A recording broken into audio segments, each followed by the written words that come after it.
So what is as small as a bumblebee, but doesn't sting as hard? Yeah, that'd probably do it.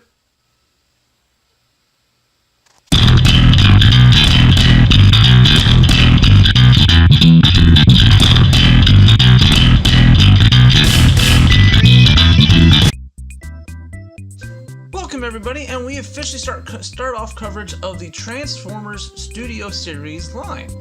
And this line is actually kind of runs in parallel with the Generations line.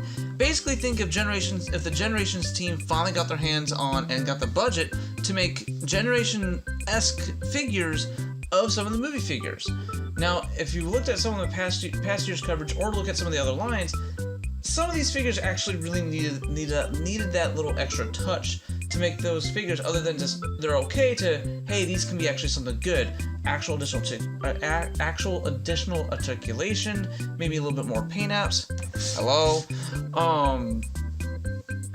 Maybe a different head sculpt if it was brand new mold rather than just being a repaint with a brand new head. Hello. You kind of get my drift.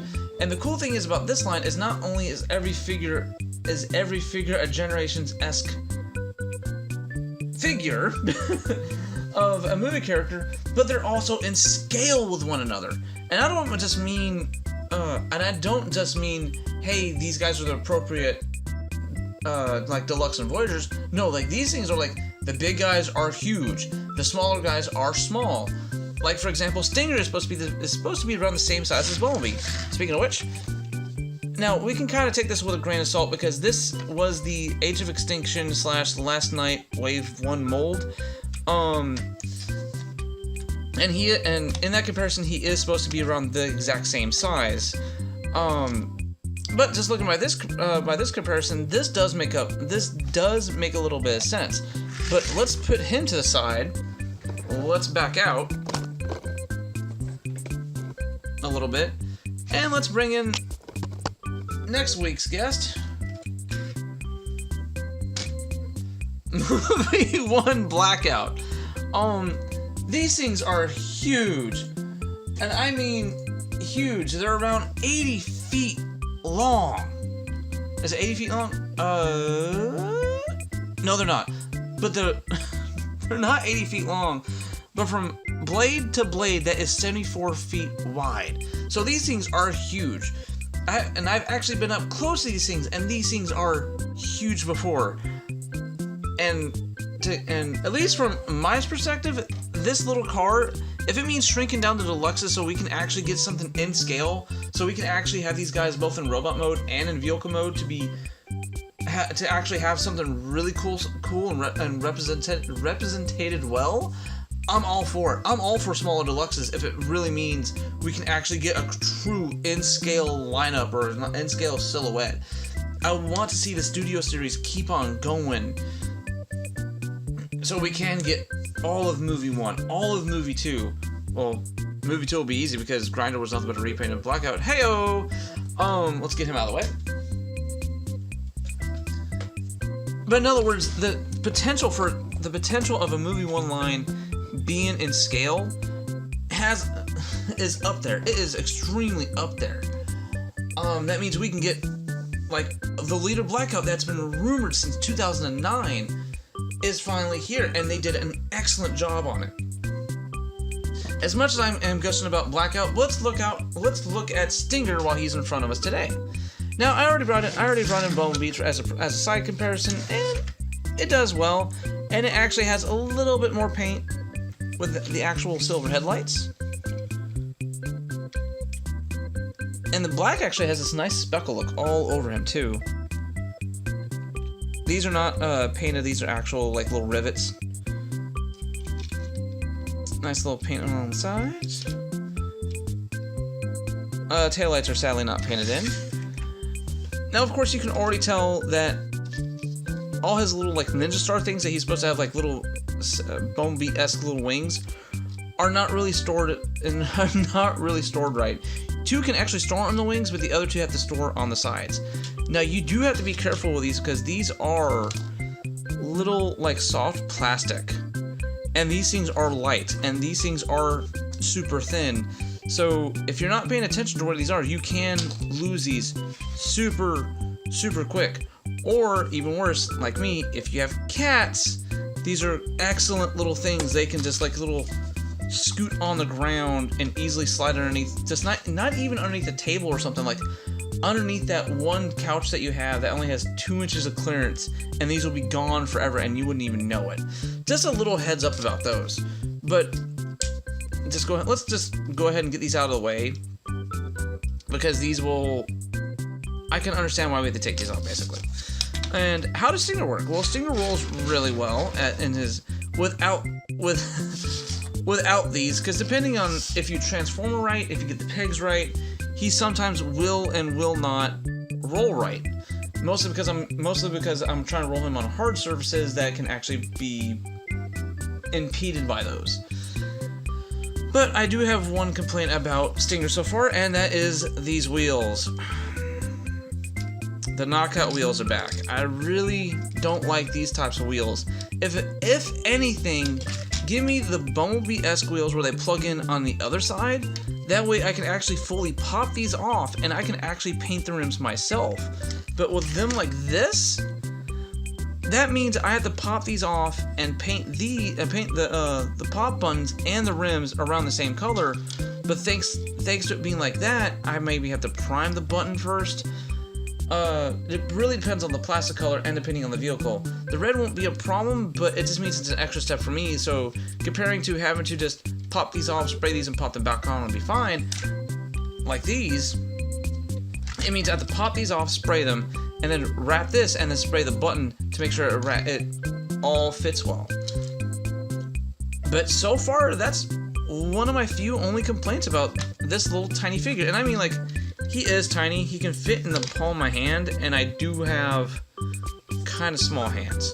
So, I mean, I can even bring in Tow Line here from movie 1, and this isn't really in scale at all, because this car is kind of big. He would in real life.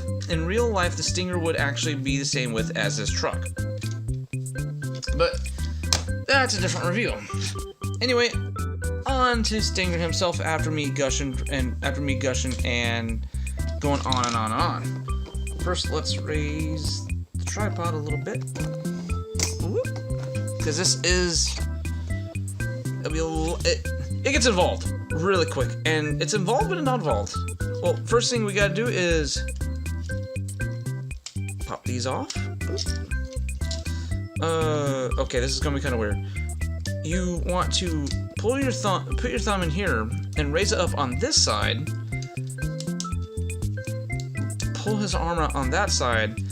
Now, this is actually attached to his arm right here, so you're gonna need to lift up and pull out his arm at the exact same time. That way you can get it cleared, like so. Legs are super easy after you get everything cleared. All you gotta do is make sure they unpeg, because they'll actually peg in. Oh, where's it? Like right there. And just make sure they unpeg right. Lift these flaps up. Bring them down. This panel will actually tilt in like so. And do his feetsies. If only they added an additional like rivet and joint to make this collapse in to make his legs a little bit more cleaned up. Would love that. Bring his whole body down like so. It will click in place.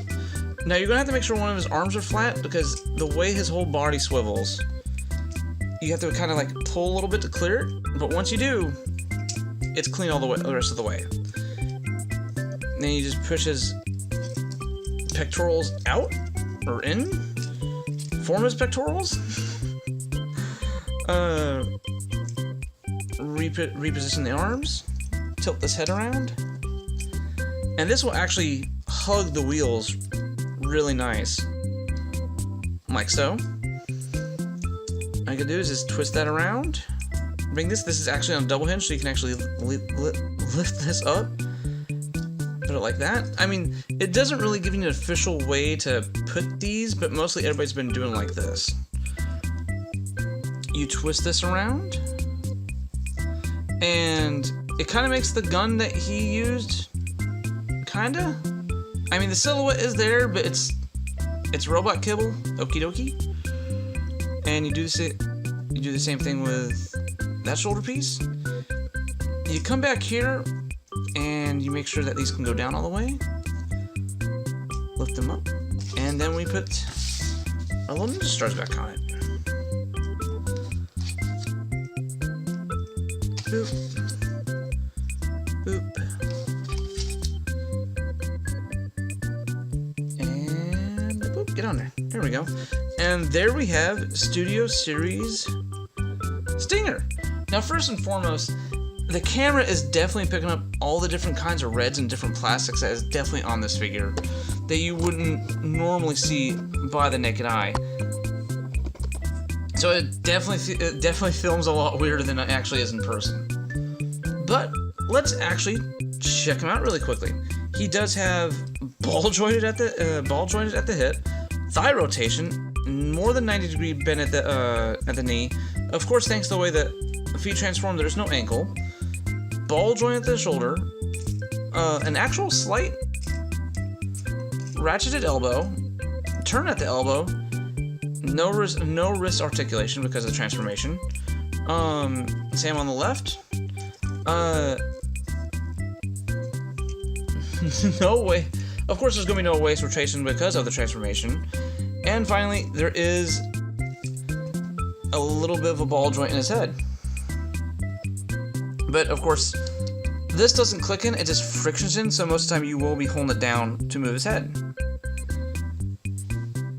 And I do like how a lot of these Bumblebee-esque figures are starting to put the windshields inside the bodies, because it means the backpacks in a lot of them are getting cleaned up a lot nicer. The bodies are actually being filled out a lot more, instead of us trying to use faux parts or like, we're not sure where to put part A and part B into part C, so we're living with gaps and extra kibble. They're actually figuring out how to basically make these guys seem more complete. Let's lower this just a little bit more. And of course, these wings are completely movable too, so you can, and they do look like little bumblebee wings, which he is supposed to be based off of him. And he can get some decent stuff in here.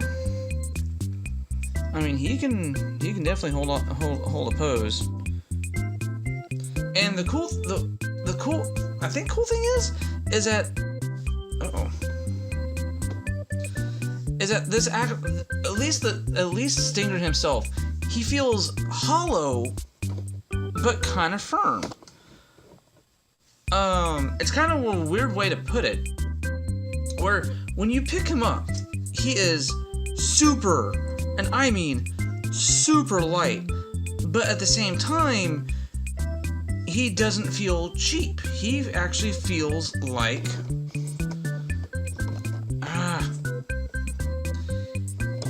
he actually feels like a solid figure. Like he can actually hold some weight to himself. And I'm thoroughly impressed. Now, when it comes to the Studio Series in general, I do want to pick them all up. I do want to pick up Crowbar. Bumblebee from my herd is going to be an adventure. And of course, I want to pick up Ratchet, even though as much as he looks like a Dark of the Moon repaint, I actually do dig that mold. So even if it is a retool / maybe a brand new version of it, I wouldn't mind whatsoever. But as of Stinger himself, he is definitely worth a pickup. There's a reason why Stinger and Blackout were some of my first pickups of the Studio Series line, as well as I heard Starscream's supposed to be phenomenal as well for the Voyagers, and he will definitely be picked up. So one of my final thoughts is definitely start picking these Studio Series up, because if we show that we want these Generation-esque movie figures more and more, we might get more characters down the line. Like, I know there's an Ironhide that might be out there, and a Bone Crusher just got pushed to be a Voyager. A Voyager Bone Crusher would be phenomenal. He was one of my favorites of the first movie. Especially since we're spanning all 5 movies, maybe we might get a triple changer drift. That would be awesome. But anyways, let me go ahead and wrap it up here. I know this video's already been long enough. I say go ahead and pick him up. Go ahead and pick him up. Start your studio collection line, and I'll catch you guys next time. And other than that, I'm gone. I'm Ghost. I'm out of here.